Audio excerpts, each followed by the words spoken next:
باب استقبال الناس الامام، استقبال یعنی منہ کرنا، الناس لوگوں کا، الامام امام کی طرف، یعنی خطبہ سنتے وقت لوگ امام کی طرف دیکھیں. اذا خطب، جب وہ خطبہ دے رہا ہو.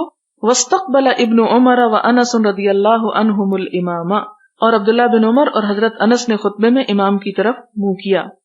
حدثنا معاذ بن فضالة قال حدثنا هشام عن يحيى عن هلال بن ابي ميمونة حدثنا عطاء بن يسار انه سمع ابا سعيد الخدري ان النبي صلى الله عليه وسلم جلس ذات يوم على المنبر وجلسنا حوله.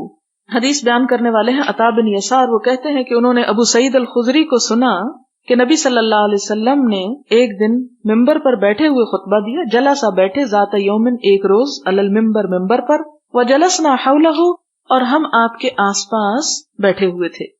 یعنی آس پاس ان ارد گرد، ارد گرد سے مراد یہ ہے کہ آپ ہی کو دیکھ رہے تھے.